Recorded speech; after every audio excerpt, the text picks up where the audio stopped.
बहुत से प्रश्न आए हैं।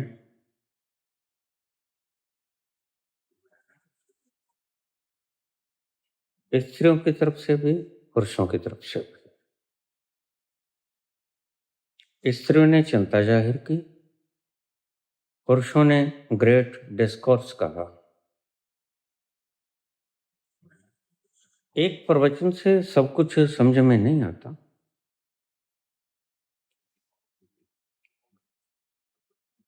पूर्ण कॉन्शियसनेस का मतलब है तुम्हारे वाय क्रोमोसोम का पूर्ण हो जाना। यह लैंगिक हिसाब से व्याख्या है।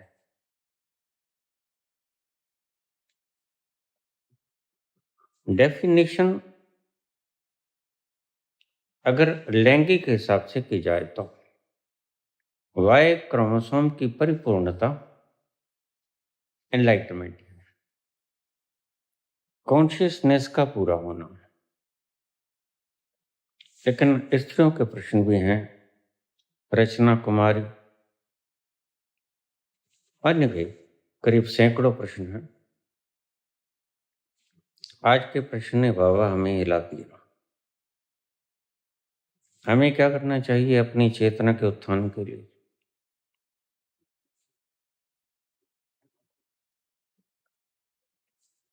याद रहे, मैं जैन धर्म के श्वेतांबर और दिगंबर संप्रदाय के बारे में बोल रहा था।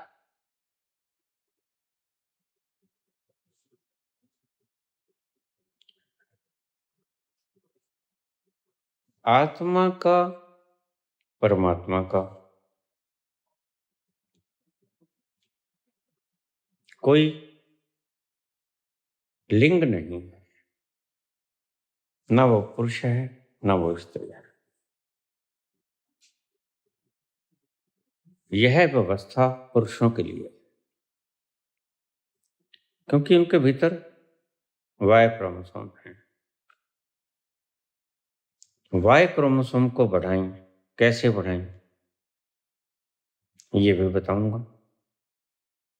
कॉन्शियसनेस को कैसे बढ़ाएं, और अगर मैंने कहा किसी दिन साइंस इतने विकसित हो गई कि क्रोमोसोम के भीतर, न्यूक्लियस के भीतर पड़ी हुई कॉन्शियसनेस की मात्रा को वो जान सकें, तो साइंस उस दिन परम विकास के अवस्था को छू लेगी। जिनके भीतर वाई क्रोमोसोम नहीं है, क्या स्त्रियां नहीं पहुंच सकती? देखिए, मैं बता रहा था आपको दिगंबर व्यवस्था। श्वेतांबर व्यवस्था कहती है कि पहुंच सकती है स्त्री, लेकिन श्वेतांबर व्यवस्था भी मैं समझता हूं कि इतनी पारदर्शी नहीं, क्योंकि वो भी कहती है कि 24 में से एक स्त्री पहुंचे, मल्लीबाई। यही झगड़ा है श्वेतांबर और दिगंबर में, मल्लीबाई और मल्लीनाथ। लेकिन ये झगड़ा वैसे ही है जैसे शिया सुन्नी मुसलमानों में, ईसाइयत में भी है, कैथोलिक, ये सभी संप्रदायों में अलग अलग व्यवस्थाओं अपने मतानुसार कर देते हैं। लेकिन मूलभूत जो व्यक्ति है वह कोई किसी तरह का भेद नहीं करता। अब समझना बात को। स्त्री पूछती कि हम क्या करें? पहली बात तो जो कृष्ण ने किया,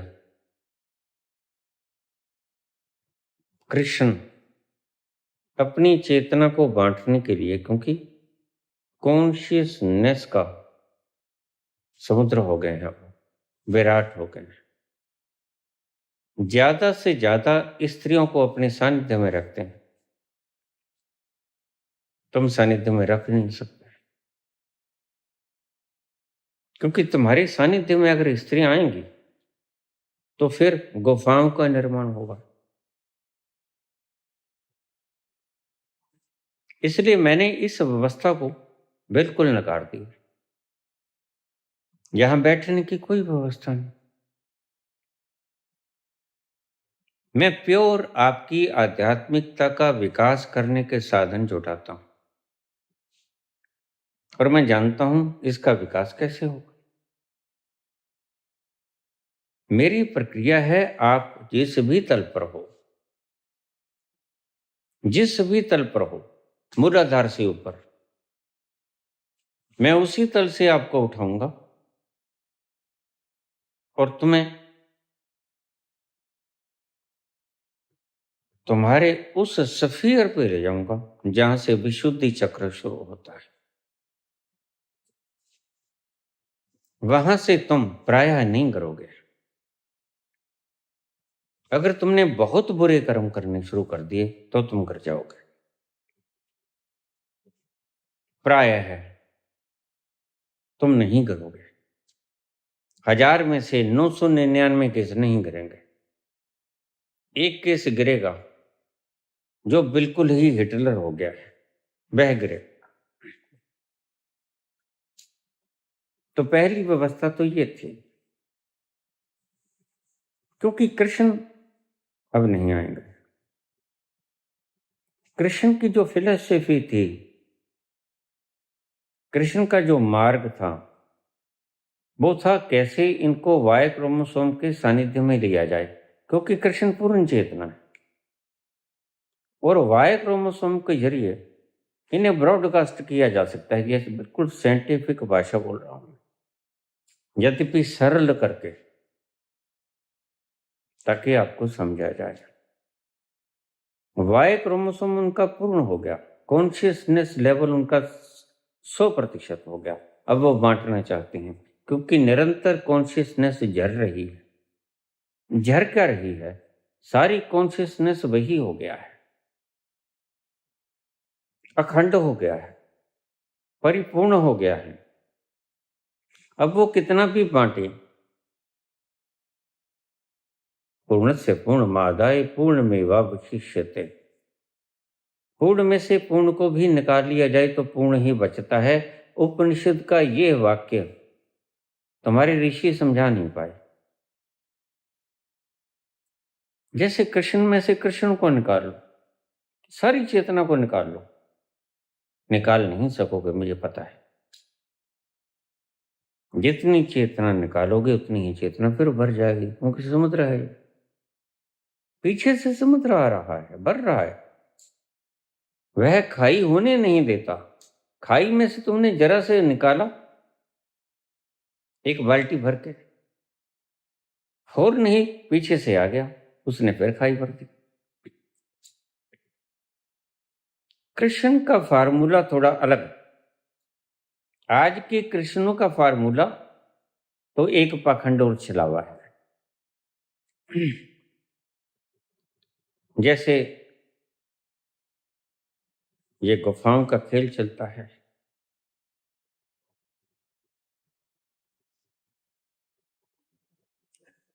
रचना कुमारी कहती हैं कि आपके प्रवचन ने हमें हिला दिया, क्योंकि तुमने मुझे बुद्धि से सुना होगा।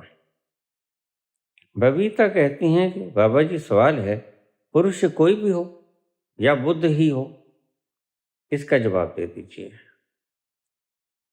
और भी बहुत से प्रश्न हैं, लेकिन इनका मतलब एक ही है। सूक्ष्म मन से समझना होगा। मैंने कल कहा कि मां को पुत्र से प्रेम होता है, खिंचाव। पिता को पुत्री से होता है, कारण क्या है तुम्हें पता ही नहीं। लोहे को पता नहीं मैं चुंबक की तरफ क्यों खींचा जा रहा हूं, चुंबक को भी पता नहीं कि लोहा मेरी तरफ क्यों खींच रहा है। इस तरह बाप को पता नहीं कि मैं पुत्री की तरफ ज्यादा अट्रैक्ट क्यों हूं। ये सब क्रोमोसोमिनल व्यवस्था है, तुम्हें पता भी नहीं। पिता अपने वाई क्रोमोसोम के किरणों को, चेतना को पुत्री को बांटना चाहता है, वो उसे गले लगा लेता है, वात्सल्यवश। तुम्हारे गुरु तो तुम्हें गले लगाएंगे, गुफाओं में ले जाएंगे। ऐसी कहानी आज चल पड़ी है, घोर कलयुग आ गया है। एक वो और स्वामी थे, अब मुझे नाम नहीं याद आ रहा, वो भी ऐसा ही कुछ करते थे। ये आज जो जेलों में बंद हैं, इनको जेलों में बंद करने वाले कोई मूर्ख या पागल नहीं है। बड़ी कि न्यायिक व्यवस्थाओं में उन्होंने इन्हें दंडित किया है।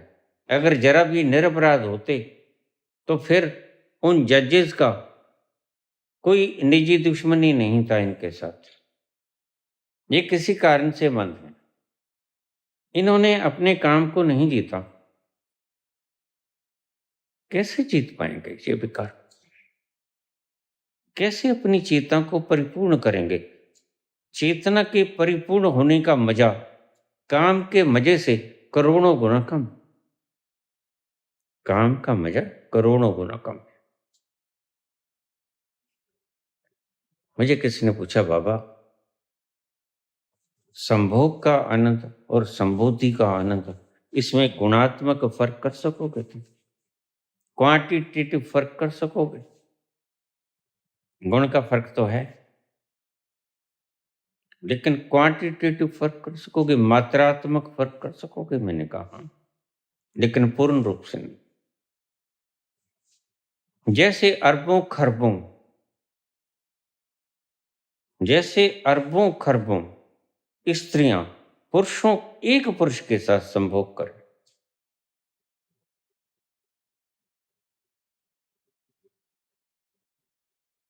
तो जो आनंद होगा वो उसको इकट्ठा कर लो,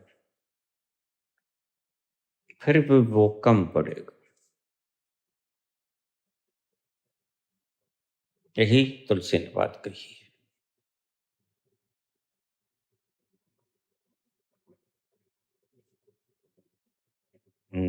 तात स्वर्ग अपवर्ग सुख, धैर्य तुला एक अंग, तूल न ताही सकल मिली, जो सुख लब सत्संग।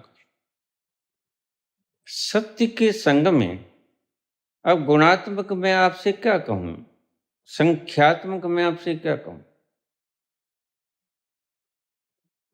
क्योंकि फर्क ही क्वालिटेटिव है, क्वांटिटेटिव नहीं है। लेकिन समझाने में अगर मैं समझाऊं तो करोड़ों अरबों बार का संयोग एक बार में ही आप कर लो, तो उसको आप ये गण सकते हो कि समाधि के आनंद के बराबर तो फिर भी नहीं होगा। तूल न ताही सकल मिली, जो सुख लब सत्संग। इस बात से आप समझ लेना। तो फर्क तो नहीं समझा सकूंगा मैं, क्वांटिटेटिव ढंग से, संख्यात्मक ढंग से नहीं समझा सकूंगा, क्योंकि फर्क है गुणात्मक। संख्यात्मक फर्क ही नहीं है, गुणा का कोई फर्क नहीं है इसमें, गुणों का फर्क है इसमें। आनंद कुछ ऐसा है जो आपने आज तक पिया नहीं, और सुख कुछ ऐसा है जो आप सदा से पीते रहे।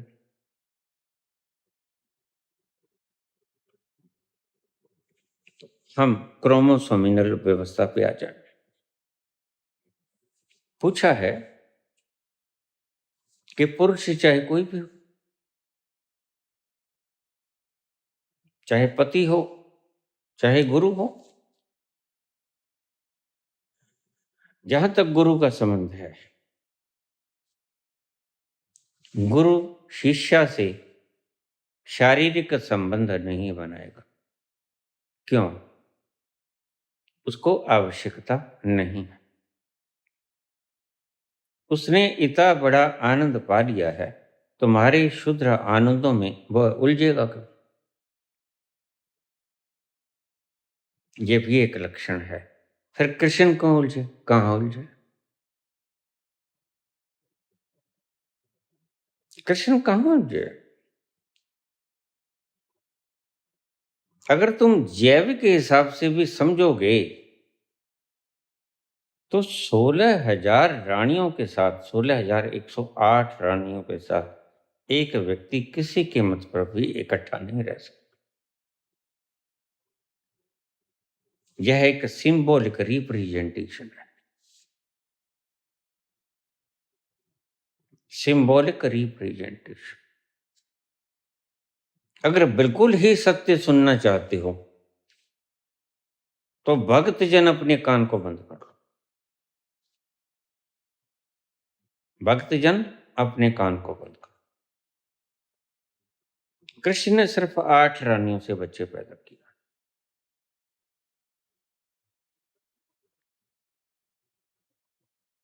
कृष्ण ने सिर्फ 8 रानियों से बच्चा पैदा किया। 16,100 रानियां, राजकुमारियां, जब वो बंदी गृह से छुड़ा के लेके आया था भौमासुर के, वह ऑलरेडी प्रेग्नेंट थी। और कृष्ण उनके पास धमकी भी नहीं। दूर बैठे उनके रहने, खाने, पीने, नहाने धोने की व्यवस्था करते रहे। अपनी शारीरिक पूर्ति का इंतजाम वो खुद करती रही। ये है सत्य। इसलिए मैंने कहा था भक्तजन कान मूंद लो। How it is possible? तुम जरा सोचो। एक पुरुष अपने जीवन में ज्यादा से ज्यादा संभोग, अगर वैज्ञानिक दृष्टिकोण से सोचो तो 4,000 बार कर सकता है।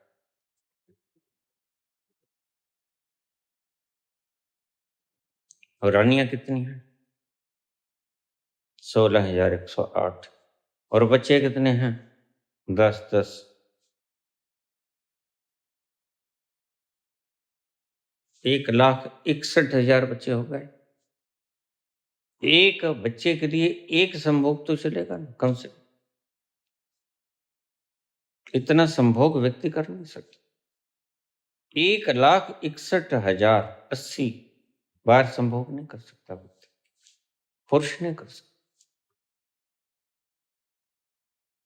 ढंग से सोचोगे तो समझ सब आएगी। यह क्या है? यह गड़बड़ मसाला है।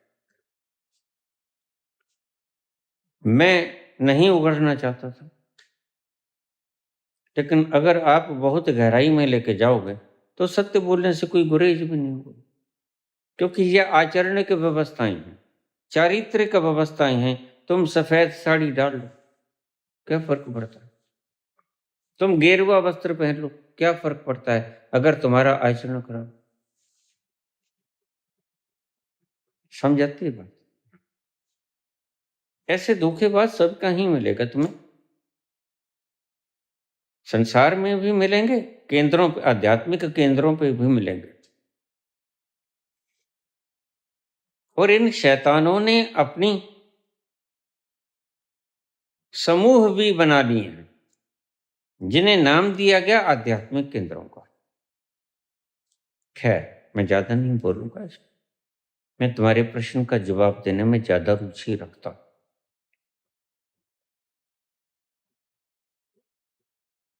कृष्ण सभी बच्चों के पिता नहीं थे। सही पूछो तो उनके सिर्फ 80 बच्चे थे। 81, चारुमती, एक बेटी और 80 बेटे। ये उनकी खुद की संतान थी। बाकी सभी बच्चे उन राजकुमारियों के थे। उन्होंने कहां से पैदा किया ये वो जानती हैं। ये सब चीजें भीतर जाके खंगाली जा सकती हैं जब तुम अवचेतन अचेतन कॉन्शियसनेस में, कोलेक्टिव अनकॉन्शियस में जाओगे तो तुम्हें पता चल जाएगा ये कहां से आए। जैसे डीएनए बता देता है कि ये इसके बच्चे हैं या नहीं। तो ये जो बच्चे थे ये यदुवंशी नहीं थे, कृष्ण के नहीं थे। कृष्ण के 81 बच्चे थे, जैसे राम के 2 थे, लव और कुश। तो संख्या गिनी जा सकती है। अब मैं कल के प्रवचन, तुमने आज कमेंट किया, मैंने कल ही जब बोला तो मुझे कुछ संदेह था, क्योंकि सुनने वाले बुद्धि से सुनते हैं, हृदय से सुनते हैं, अस्तित्व से सुना जाता नहीं। तुम हृदय से सुन सकते हो, लेकिन हृदय से सुनते नहीं। बहुत से मेरे लिसनर हैं जो हृदय से सुनते हैं, उन्होंने कोई कमेंट नहीं किया होगा मेरे हिसाब से। लेकिन जब मैं कलेक्टिव अनकॉन्शियस में जाता हूं तो मैं पाता हूं कि दुखित मन है इस शिशोपंज में, लेकिन ये शिशोपंज नहीं, क्योंकि तुमने जहां पहुंचना है, आत्मा का कोई लैंगिक अस्तित्व नहीं होता। ना आत्मा स्त्री होती है, ना आत्मा पुरुष होता है। तुम परमात्मा को माँ भी कह सकते हो, परमात्मा को पिता भी कह सकते हो, परमात्मा को मित्र भी कह सकते हो, बंधु सखा भी कह सकते हो।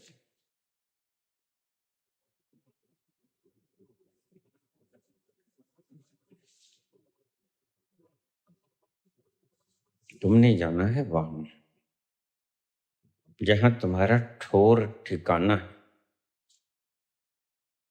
और वो खुशी का सागर है, आनंद का समुद्र है। वो न स्त्री है न पुरुष है, न मेल न फीमेल।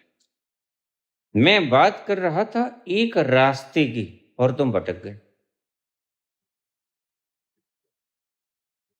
रास्ते की बात कर रहा था, श्वेतांबर क्या कहते हैं, दिगंबर क्या कहते हैं।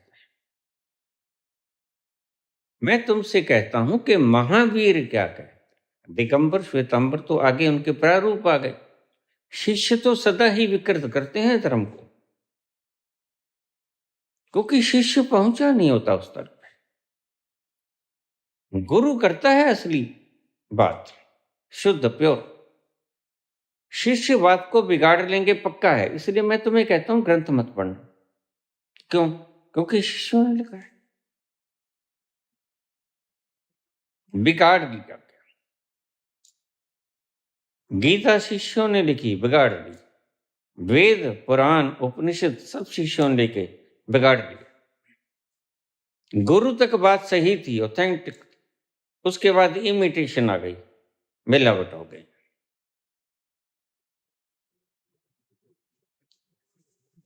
अब सुनिए, तुमने पूछा पुरुष बुद्ध पुरुष हो या पति हो।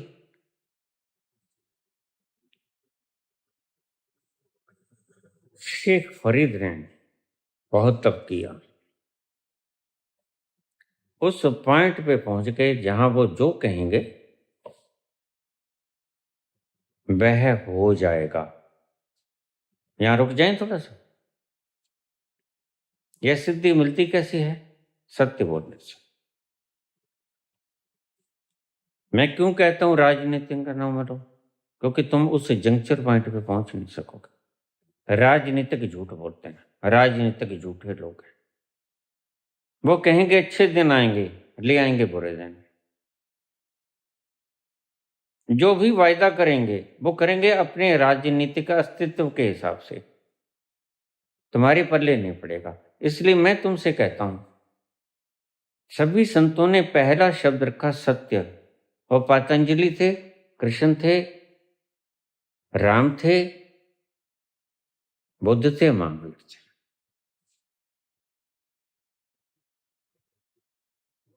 झूठ बोलोगे तो तुम प्रथम पड़ाव पे ही गलत होगे।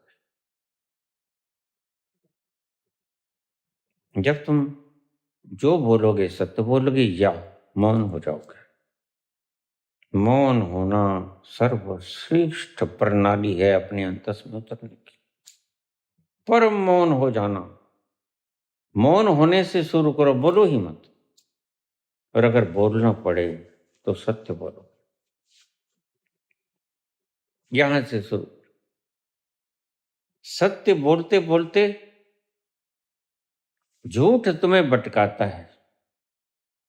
झूठ बोल दिया तो फिर उस झूठ को बचाने के लिए हजार झूठ और भी बोलोगे।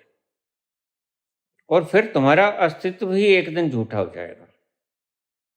फिर तुम और तरफ भटक गए, तुम अपने अंत से नहीं उतर सकोगे। इसलिए सत्य पहला स्टेयर है। सत्य से शुरू करो। तुम जो बोलोगे, एक पड़ाव ऐसा आएगा, जो बोलोगे वही हो जाएगा। शेख फरीद ने बहुत तप किया, उस पड़ाव पे पहुंच गए, चिड़ियां शोर मचा रही थी, उसके ध्यान में बाधा पड़ रही थी। जब तुम्हारे ध्यान में बाधा पड़ती है तो समझो तुम अभी पहुंचे नहीं उस स्थल पर। जब तुम उस स्थल पर पहुंच गए तो बाहर ढोल भी खड़कते रहे, तुम्हें क्या फर्क पड़े? क्योंकि उस स्थल पर इतनी मस्ती है। बाहर का शोर शराबा उस मस्ती को तोड़ नहीं सकता, वह मस्ती प्रबल है। तुम्हारे शोर शराबे कितने ही हो, चाहे एटॉमिक विस्फोट हो जाए, तुम्हें नहीं फर्क पड़ेगा उससे। तुम जल सकते हो, तुम्हारा शरीर जल सकता है, लेकिन तुम्हें पता नहीं चलेगा, तुम्हारी मस्ती नहीं जल सकती। नैनम छिदंती शस्त्राणी, यह मस्ती के बारे में बात की है भगवान कृष्ण ने। नैनम दहती पाव का, न चैनम क्लेदंत्यापो न शोषयति मारुता। ये बात मस्ती के बारे में की है, आनंद के बारे में किया है। वह न जलता है, न कटता है, न सूखता है, न भीगता है। तुमने जाना है उस तत्व के पास। और ओढ़ना तुमने स्त्री का ओढ़ा कि ओढ़ना तुमने आदमी का ओढ़ा, इससे कोई फर्क ही नहीं पड़ता।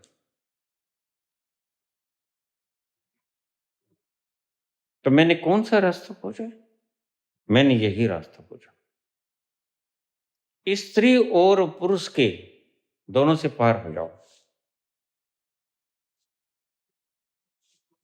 स्त्री अगर अपने ढंग से चलेगी, जैसे मैंने कल कहा, बीके नहीं पहुंच सकेगी। क्यों? क्योंकि यह स्त्री मन के द्वारा चलेगी। अब समझना बात को, और फर्क समझा जाएगा। यह संस्था चलेगी मन के द्वारा।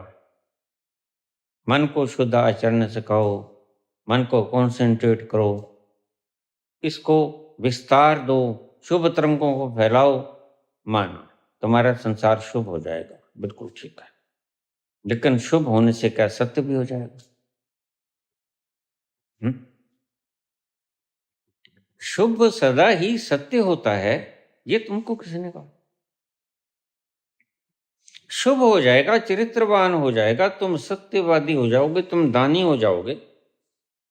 तुम कुछ जोड़ोगे नहीं, परिग्रह नहीं करोगे, सत्य बोलोगे, हिंसा नहीं करोगे, सब ठीक है। लेकिन क्या तुम उससे एनलाइटेंड हो जाओगे? क्या तुम उससे अपना आपा पालोगे? खोया तो तुमने अपना आपा है। नकाब बदलने से या कपड़े बदलने से क्या तुम अपना आपा पा सकोगे? तो फिर तो आत्मा मरती है।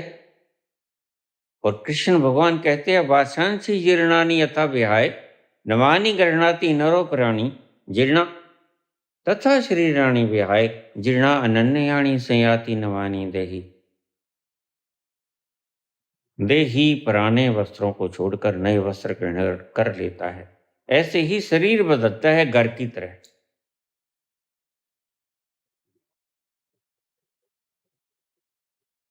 वहां जाकर पुरुष और स्त्री मिट जाती है। वेद नहीं कहता मैं, स्त्री भी मिटती है वहां जाकर। वजूद मिटता है वहां, नकल का वजूद, इल्यूजन का वजूद। और इल्यूजन ना तो स्त्री होती है ना पुरुष होता है।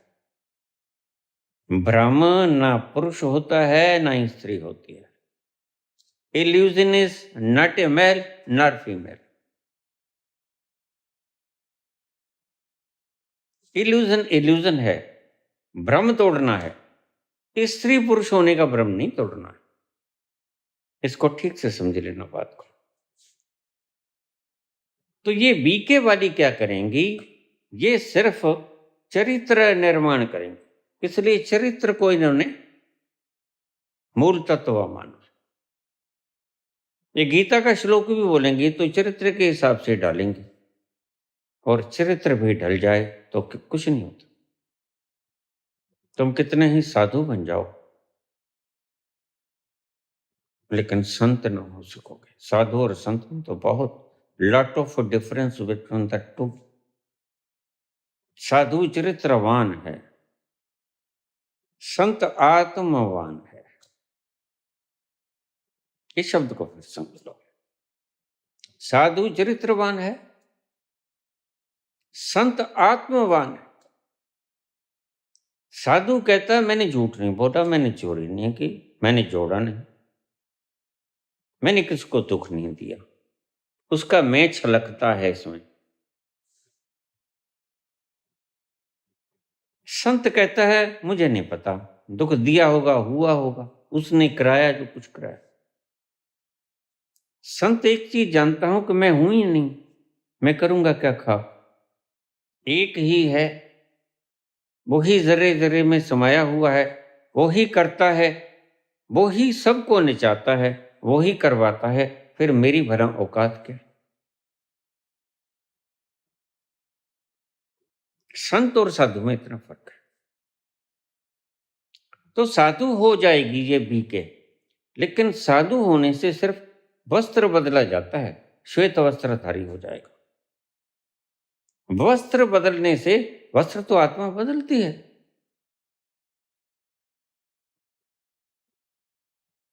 तो वस्त्र बदलने से क्या संत संत हो जाती है? जब आत्मा वस्त्र बदलती है, एक घर से दूसरे शरीर में तुम चले जाते हो, तो क्या तुम साधु संत हो जाते हो? नहीं होते ना। संत होने के लिए तो आपका होना पड़ता है। मोया बाजना मिलदा सजन वे, मोया बाजना मिलदा सजन वे, उस मालिक दा प्यार मोया बाजना। किसके मरने से मिलता है वो? तुम्हारी इल्यूजन के मरने से, तुम्हारे भ्रम के मरने से। तुम अगर दुखी हो, बुद्ध कौन हो, पुरुष कौन हो, पति हो या बुद्ध हो, खैर हम कहानी को आगे बढ़ाएं। फरीद ने देखा चिड़िया मर जाओ, तुम शोर मचा रही हो, खलल पड़ता है, मेरी इबादत में खलल पड़ता है, मर जाओ चिड़िया। मर गई। एक ऐसा आता है मुकाम जहां you can do anything you want, जो भी तुम चाहते हो जाता है।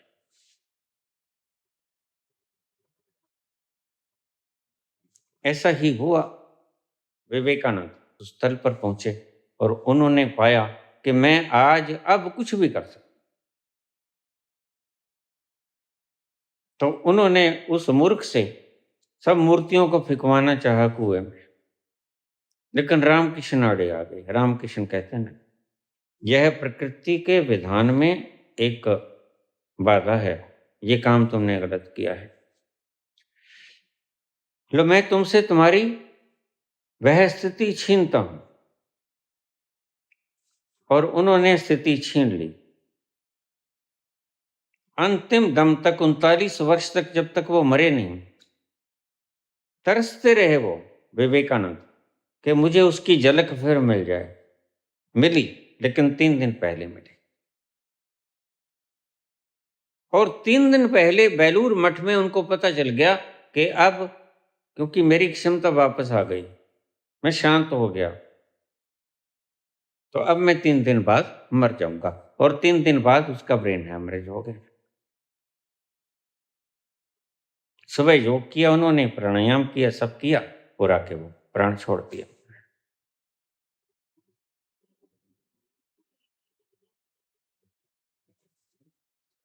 मैं आ गया फरीद में, शेख फरीद में। चलो घर चलते, मां से कहेंगे मैंने ये पाया। अहंकार श्रेय लेना चाहता है। निरअहंकारी व्यक्ति श्रेय नहीं लेना चाहता। अहंकार व्यक्ति इकट्ठा कर लेना चाहते, वो श्रेय भी हो, धन भी हो, गति भी हो, कुछ भी हो, इकट्ठा करेगा वो।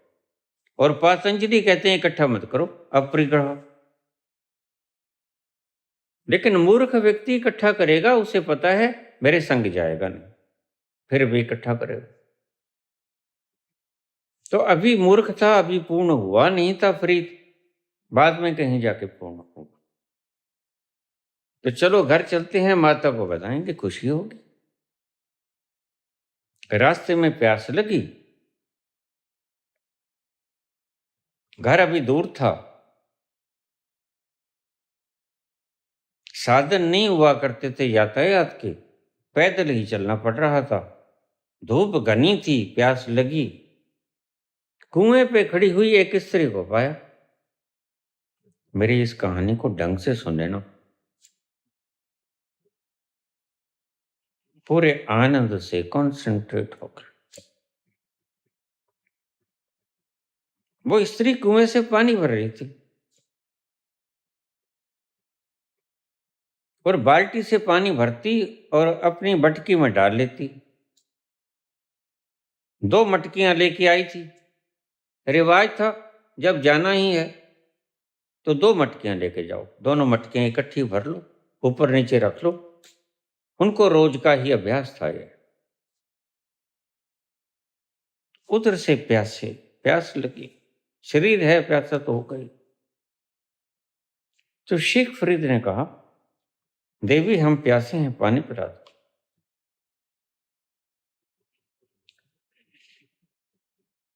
उस स्त्री को बात सुन तो गई, लेकिन वह अपने काम करने में मस्त रही। उसने सोचा पहले मटकी भर लूं, फिर आगंतुक को पानी पिला दूंगी। तो वह मटकी भरने में तल्लीन थी। शेख फरीद गुस्सा खा गए। वो कहता, देवी पानी पिला दो, गर्मी बहुत है, प्यास ज्यादा लगी, ज्यादा ज्यादा प्यासा, पहले मुझे पानी पिला दो, मटकी फिर भर लेना। लेकिन स्त्री है कि सुनती ही नहीं।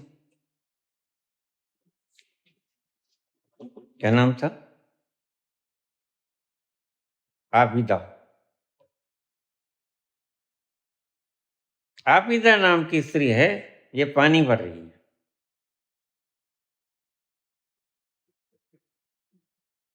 और फरीद कुलझ रहे हैं, अरे मैंने इतनी बड़ी स्थिति पाली, मैं चिड़ियों से कहा मर जा, और आते हुए उसने कहा चिड़ियों को जी जाओ, तो वो जी गए। जैसा कहोगे वैसा ही हो जाएगा।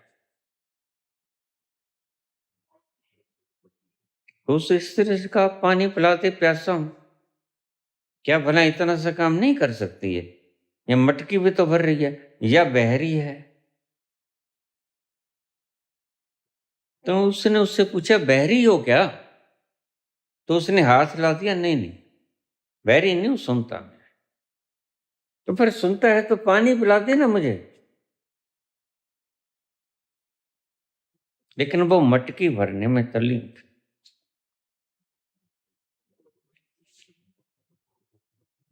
फरीद ने श्राप दे दिया। फरीद कहते हैं, जाओ इसी वक्त भस्म हो जाओ। अब कहानी बड़ी मजेदार है, लेकिन आबिदा का कुछ नहीं बिगड़ा, वैसे ही पानी भरते रहे और चौंक गए फरीद। है क्या वो भ्रम था? नहीं, मैंने बहुत बार आजमाया।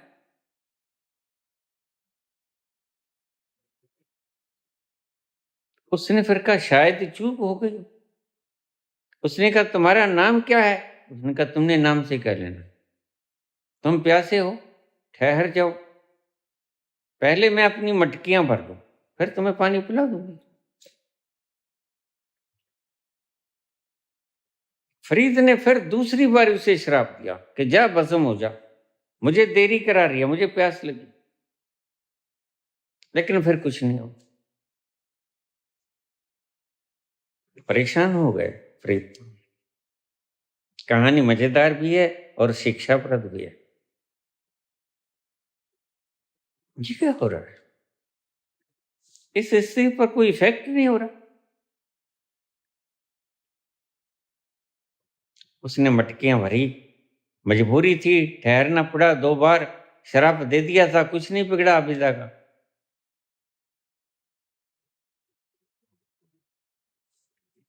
मटकी भरी आराम से, फिर और पानी निकाला और आगंतुक से कहा, शेखपुरी से, लो अंजलि धो लो, फिर पानी पी लो। हाथ धो लिए, पानी पी लिए, प्यास बुझ गई, पूरा पानी पी लिया पेट भर के। आगे सफर काफी है। पानी पी लिया, तृप्त हो गया, पूछा, देवी तुम कौन? सच सच बताओ। आबिदा बोली, मैं वो चिड़िया नहीं हूं जिनको तुम कहोगे मर जाओ, मर जाऊंगी। जिनको तुम कहोगे जी जाओ, और जी जाऊंगी। अच्छा किया तुम खड़े रहे, लेकिन तुम्हारा घमंड तो चूर हो गया। सिद्धियों का घमंड हमेशा चूर हो ही जाया करता है। सिद्धियों का घमंड सदा बरकरार नहीं रहता, ये टेम्परेरीली होता है। यह उस आत्मा को नहीं मार सकता जो तुम्हारे भीतर विद्यमान है। वहां तो कृष्ण कहते हैं कि कोई शस्त्र चलता नहीं।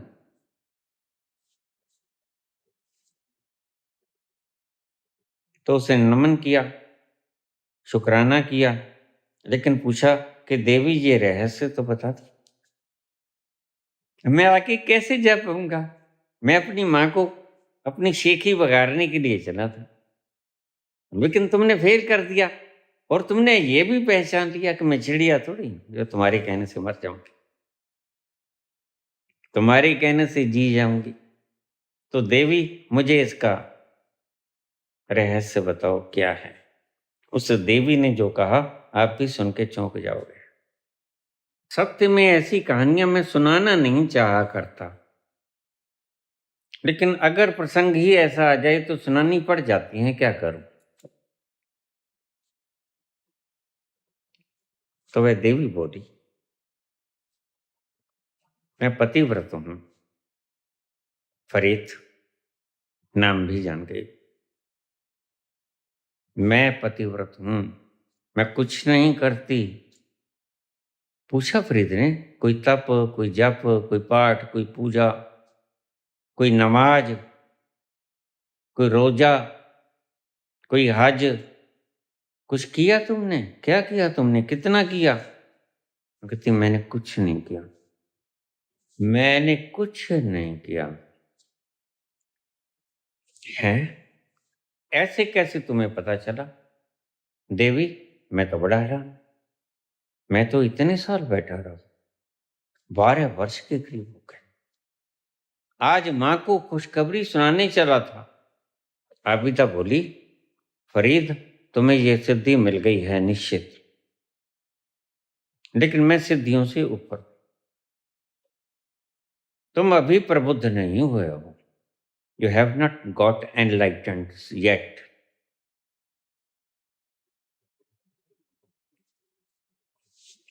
मैं पति की सेवा करती हूँ, मेरा पति बीमार है,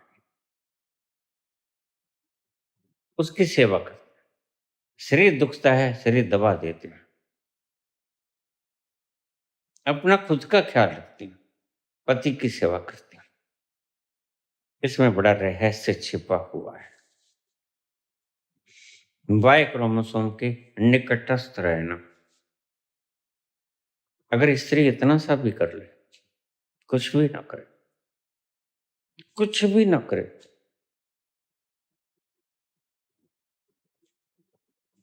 लेकिन स्त्री करे क्या? आदमी तो उसे काम वासना में घसीटना चाहेगा, फिर स्त्री क्या करे? स्त्री गुरु शरण में जाए, और गुरु शरण में फिर गुफाएं हैं अभी। फंस गई ना इसलिए। इधर जाए तो काम वासना में पति घसीटता है, गुरु शरण में जाए तो गुरु गुफाएं बनाता है। इसलिए तो ये सीखों के पीछे, लोहे की सीखों के पीछे, जिन्हें सोने के सिंहासनों पर राज करना था, आज वो आजीवन कारावास भुगत रहे हैं। मरेंगे तो जेल में मरेंगे। तो स्त्री क्या करे? तुम्हारा प्रश्न बिल्कुल ठीक है। ये सभी प्रश्नों के जवाब दे रहा हूं। उधर जाए तो पति घसीटा है, और बहुत सी स्त्रियां तो इसलिए शादी नहीं करती, बीके बन जाती हैं।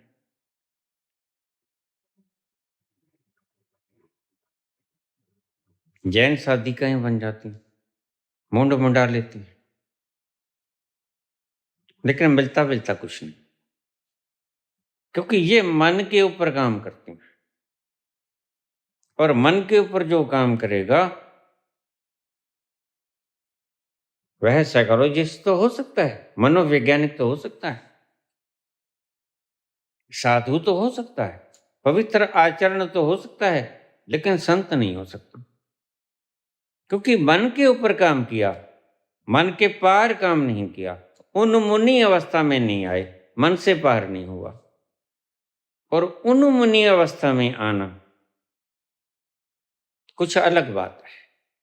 मन के दरवाजे पर ही दस्तक देते रहना ये कुछ अलग बात है। तुम्हारे साइकेट्रिक्स मन के ऊपर ही काम करते हैं, मन से पार नहीं होते। और वह रहस्य मन से पार है। मैंने जितना बोला दिसंबर के बाद सब रहस्य में बोला। उससे पहले मैंने जो समझाया वो सब मैंने बुद्धि के तल से समझाया। कभी कभी छलांग लगा देता भीतर, कुछ हीरे जवाहरात चुन लाता, लेकिन दिसंबर के महीने के बाद, मध्य दिसंबर के बाद मैं जो बोला रहस्य में उतर के बोला। क्यों? क्योंकि इससे पहले रहस्य के ऊपर बोला नहीं गया। बुद्ध ठहर गए मन के ऊपर, ठहर गए रहस्य में उतरे नहीं। ओशो मन के ऊपर ठहर गए, रहस्य के ऊपर उतरे नहीं।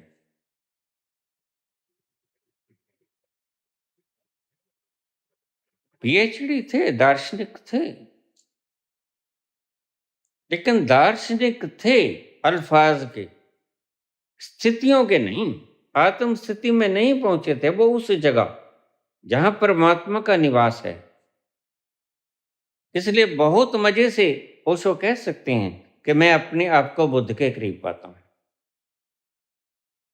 वो नहीं कह पाएंगे कि मैं अपने आप को कृष्ण के करीब पाता हूं।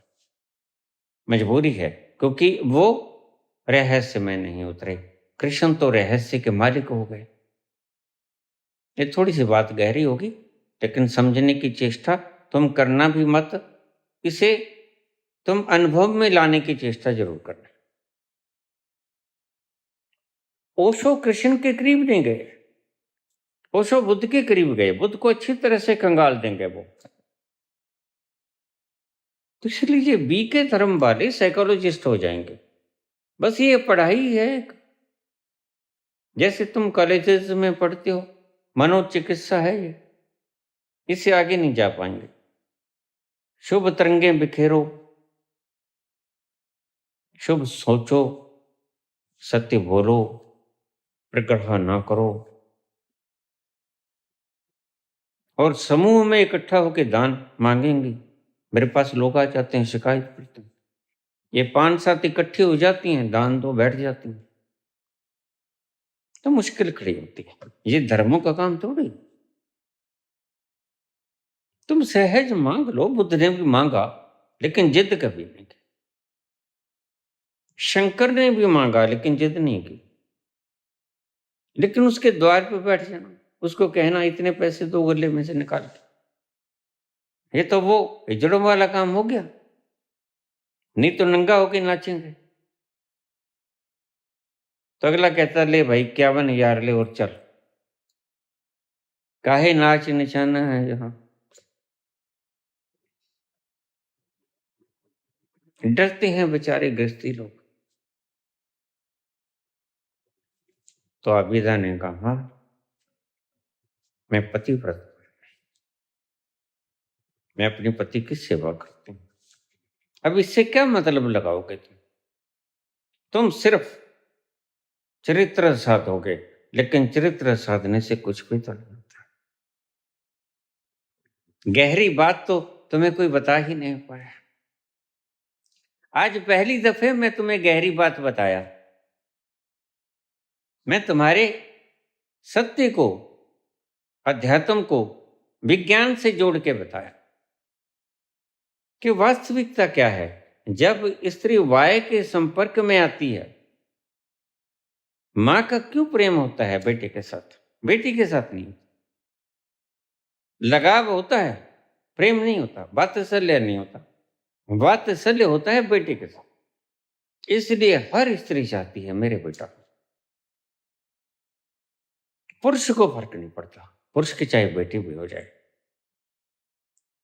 क्योंकि स्त्री ममत्व में उसको गले लगाएगी। और पुरुष बच्चा वाय क्रोमोसोम से युक्त है। ये गहरे रहस्य समझ लेना। रहस्य की बातें तुम्हें किसी शास्त्र में नहीं मिलेंगी, बस इसी का अलग से शास्त्र बना लेना। मैं हमारे जो चैनल के प्रभारी हैं,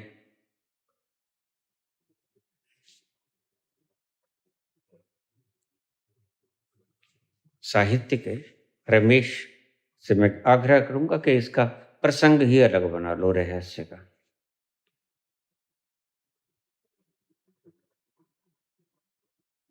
तो ये तुम्हें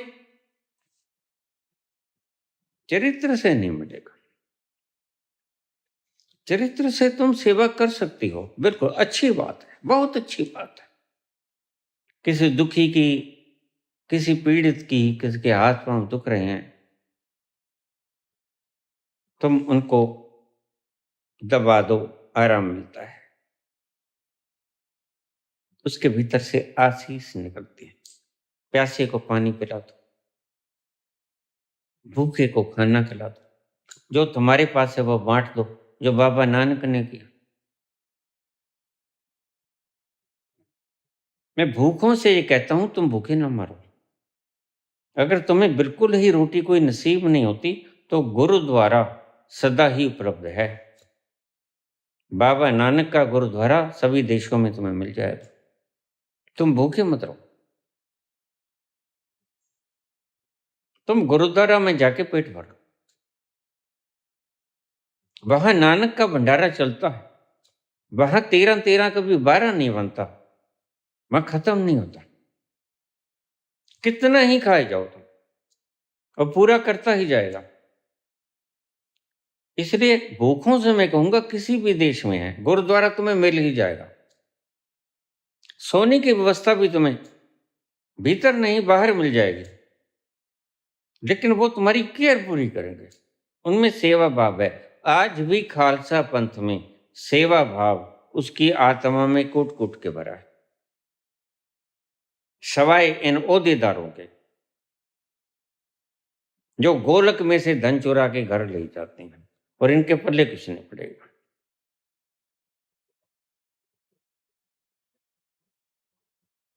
बाबा नानक ने बांटना सिखाया। हम प्रसंग पे वापस चले। आबिदा शायद फरीद को भी समझ नहीं आया कि कैसे हो सकता है कोई स्त्री सिर्फ पतिव्रत हो गए। यहां पतिव्रता का सवाल तो था, लेकिन उसका पति इतना बीमार था, 24 घंटे उसे उसका सानिध्य साथ में रहते, और उसकी आत्मा इतनी जग गई कि शी गॉट एनलाइटेंड। मेरे एक सब्सक्राइबर है, उसका पति बीमार था, बहुत अच्छा था। उसका मेरे पास फोन आया, ऐसे पति बीमार है, हेरेडिटरी करेक्टर्स के कारण। मैं उसकी सेवा में संलग्न रहती हूँ। गरीबी भी है, लेकिन कुछ साधन हैं।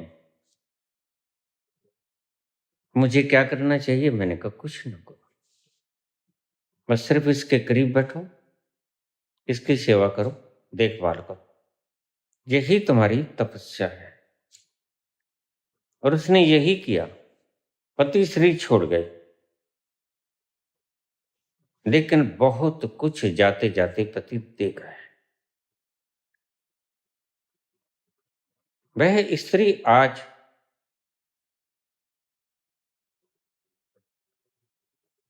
अपने सहस्रार के बहुत करीब है।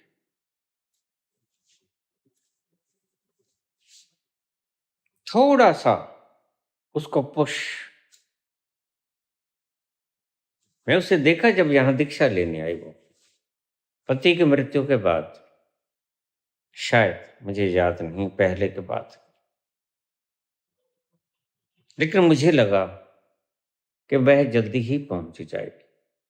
उसकी आभा, उसके शरीर का सारा, हमारे शरीर से सदा ही तरंगे निकलती है।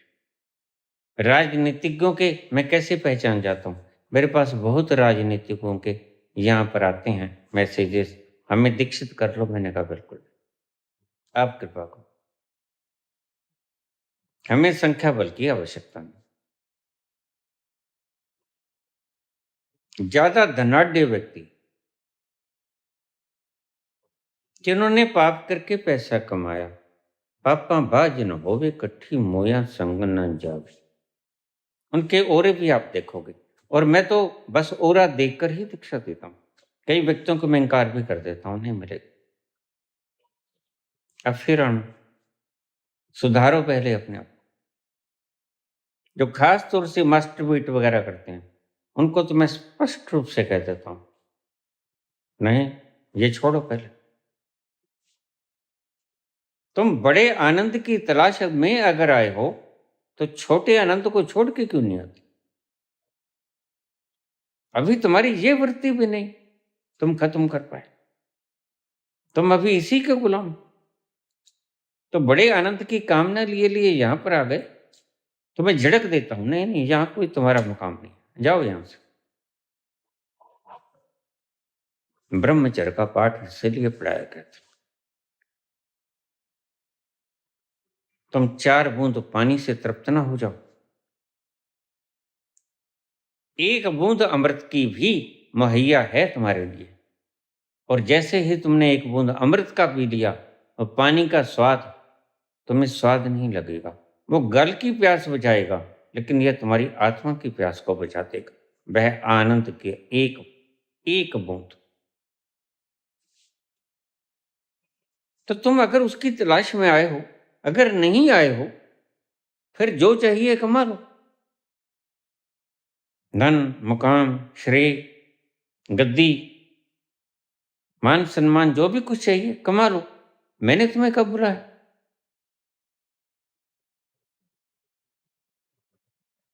मेरे पास सिर्फ निरोल प्योर मुमुक्षु आना चाहिए, जिसके भीतर आग लगी है मीरा की तरह, वो आना चाहिए मेरे पास। उसका कल्याण भी होगा निश्चित रूप से। और अगर तुम ठगी मार के आ गए कि बाबा ने लगा दिया हाथ, तो मुक्त तो हो जाओगे, लेकिन फिर तुम जल्दी मुक्त नहीं होगे, औरों से जल्दी मुक्त हो जाओगे, ये ठीक। फिर जन्म लग सकता है तुम्हें, एक जन्म और लग सकता है, शायद 2 भी लग जाए। लेकिन जो व्यक्ति तीव्र मुमुक्षा को लेके आया, प्यासा है, वास्तव में प्यासा है, विरह की आग जल गई, तड़प रहा है, रात को नींद नहीं आती उसे, उस अमृत को पीने की जिज्ञासा जग गई है, कहीं से वो झलक देख ली है उसने, वह जो मेरे पास आएगा,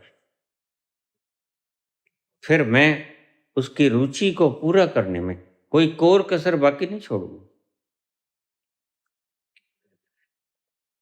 तो तुमने मेरे को मन के तल पे सुना, तो माता पुत्र को क्यों चाहती है?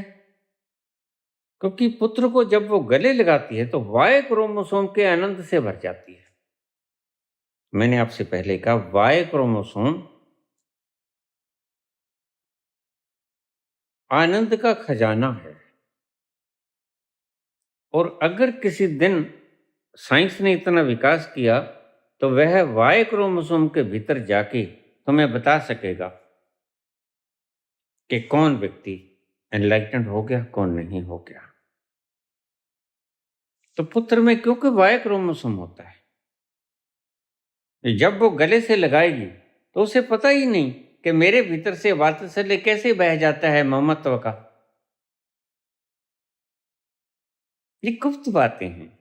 जैसे चुंबक को अपने चुंबकत्व का नहीं पता होता और लोहे को पता नहीं होता कि मैं क्यों खींचा जा रहा हूं चुंबक की तरफ।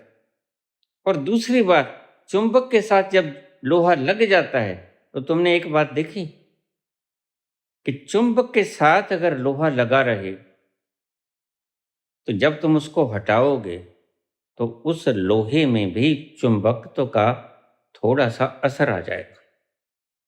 तुम जरा आजमा के देखना, किसी चुंबक को लोहे के टुकड़े के साथ रख देना, उसे घंटों पड़े रहने देना।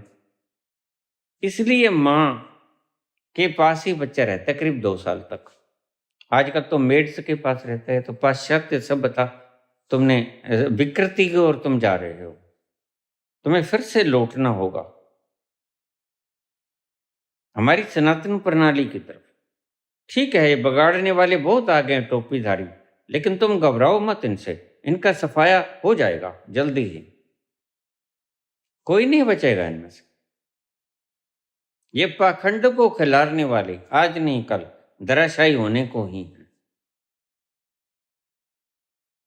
इन्हें कोई ज्ञान नहीं है, भीतर अपने गए नहीं, इधर से 4 अक्षर पढ़ लिए, उधर से 4 अक्षर पढ़ लिए। इनकी बताई हुई सभी बातें झूठी हैं। हमारे हरियाणवी कहते हैं बकवाद है, बकवाद है ये।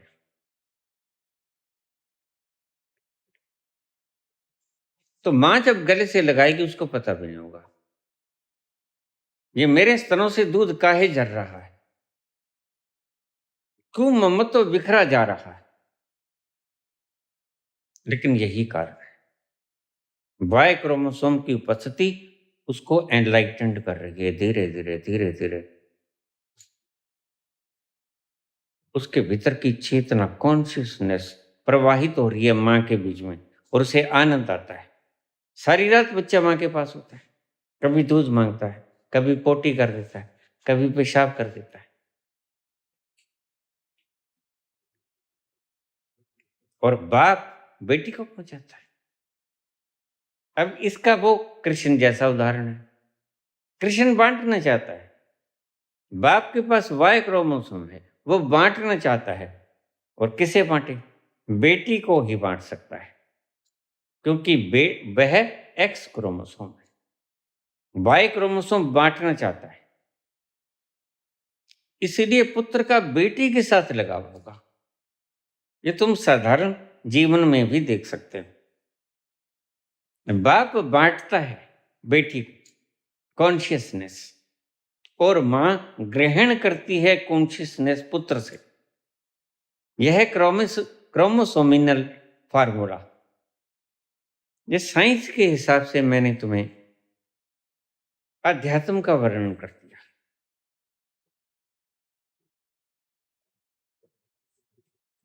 बहुत विषय बड़ा लंबा चौड़ा है और वक्त तो मिनटों में ही गुजर जाता है। खैर, मैं समझ रहा हूं कि मैं तुम्हारी दुविधा का और प्रश्नों का जवाब भली भांति देख पाया हूं। फिर क्या किया जाए, ये समाधान रह गया हमारा। थोड़ा समय इसके ऊपर भी 10 मिनट 5 मिनट लगा लो। शादी करते हैं तो पति काम में घसीटता है। अगर तुम्हारी इच्छा है तो तुम शादी कर लो और पति के साथ हम बिस्तर रहो, क्योंकि पति एनलाइटेंड पर्सन है। उसकी एनलाइटेंड पर्सन की तो रेंज बहुत दूर तक जाती है। मैं तुम्हें बता देता हूँ, हमारे शहर 84 एकड़ में बना है। गिदड़बाहा। और इसका सारा फैलाव अगर दूर दराज की बस्तियों को देख लिया जाए तो 200 एकड़ के करीब बनता है।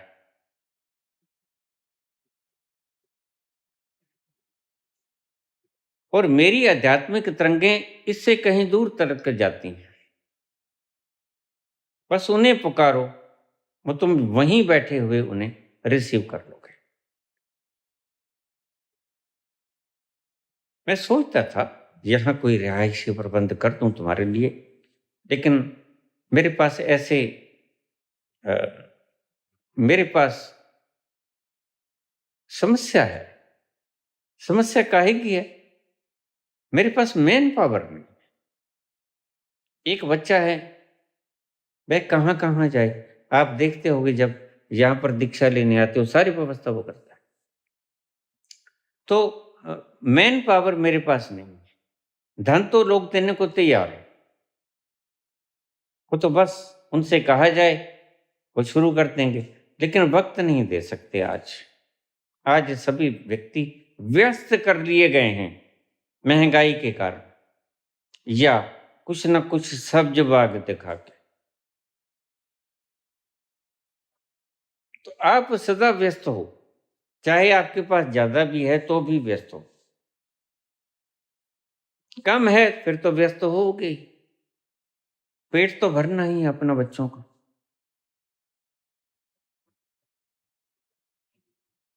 तो मैंने सोचा था यहाँ आस पास व्यवस्था बना दी जाए, लेकिन मेरे पास मैन पावर नहीं। अगर कोई यहाँ आता है तो वह मैच नहीं कर सकता। मैं देखता हूं उनके ओरे इतने ठीक नहीं हैं।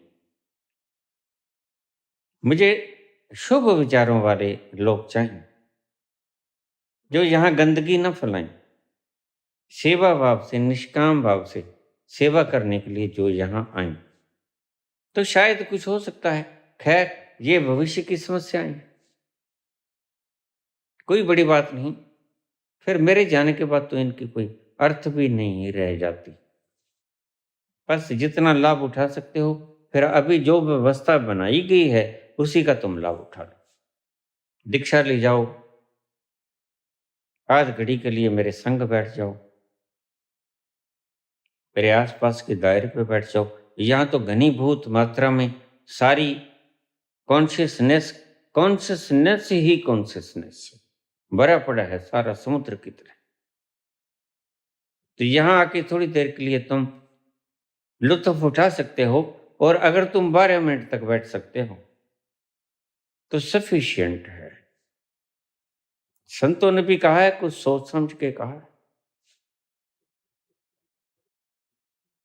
एक घड़ी आधी घड़ी, एक घड़ी 24 मिनट की, आधी घड़ी 12 मिनट की, आधी से पुनी आध 6 मिनट की, एक घड़ी आधी घड़ी, आधी से पुनी आध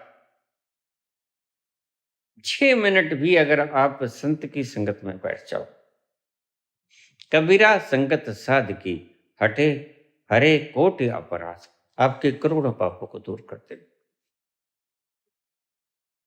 इनके आध्यात्मिक का अर्थ कुछ और थे, शाब्दिक अर्थ भी बड़े प्यारे हैं। बस संत की शरण में सिर्फ 6 मिनट। गुफाओं के भीतर मत जाना। ये लोग तुम्हारा हनन, चारित्रिक और तुम्हारा आध्यात्मिक, दोनों तरह की तुम्हें हनन करके तुम्हें चूस के बाहर फेंक देंगे। ये भेड़िए हैं, भूखे भेड़िए। इन्होंने आनंद का वो खजाना पिया नहीं। जहां जाके तृप्ति आ जाती है, भूख मिट जाती है, अभी इनकी भूख बाकी है। तो इनके पास तो मत जाना, इससे अच्छा घर बैठ जाना, दीक्षा ले जाओ यहां से। अपने चक्रों को ऊपर के चक्र तक पहुंचा दो। और दीक्षा देते वक्त जब मैं आपके माथे को छूता हूं, तो मैं आपकी शक्ति को भीतर से खींच के जहां पर भी आसन्न है, वो मूलाधार से ऊपर जहां तक भी है, मैं उठाता हूं, उसको विशुद्धि तक ले आता हूं। विशुद्धि वो क्षेत्र आ जाता है जहां से परमात्मा का क्षेत्र शुरू होता है। उससे आके आपको कुछ नहीं करना होता। आप गिर तो सकते हो अगर बहुत ज्यादा व्यभिचार करोगे तो, लेकिन गिर सकते नहीं वैसे। असंभव जैसा ही है करीब टू, नेक्स्ट टू इम्पॉसिबल। तो मैं तुम्हें उस जगह पे ले आऊंगा जहां से तुम गिरोगे नहीं। और बैठो, क्रिया योग करो, ऊंचे ऊंचे श्वास लो। वैसे भी तो श्वास लिए बगैर तुम जीवित नहीं रह सकते। देखिए कोरोना में कितने लोग मर गए। खूब मजे से आनंद से जहां भी हो ठंडी हवाओं में चले जाओ, बाग बगीचों में टहलो और ऊंचे ऊंचे श्वास लो। ये तुम्हारी जीवन प्राण ऊर्जा है।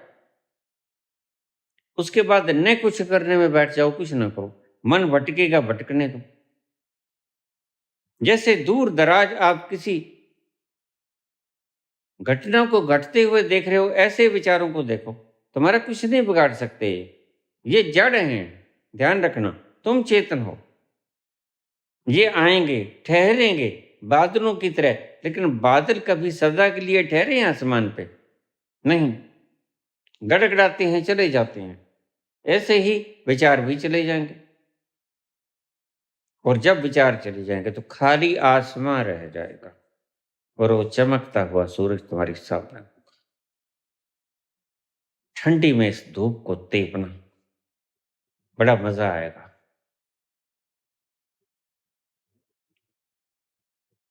श्री कृष्ण गोविंद हरे मुरारी, हे नाथ नारायण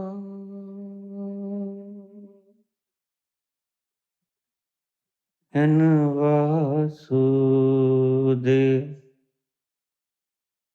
श्री कृष्ण गोविंद हरे मुरारी, हे नाथ नारायण वासुदेव।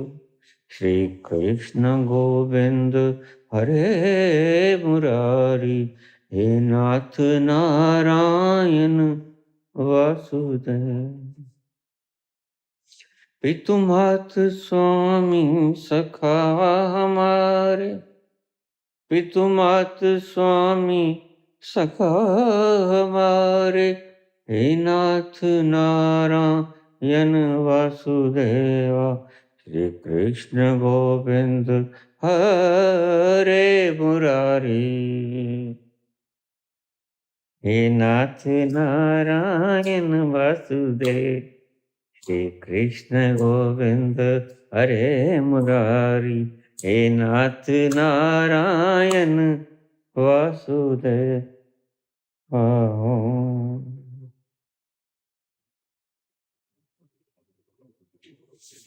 धन्यवाद।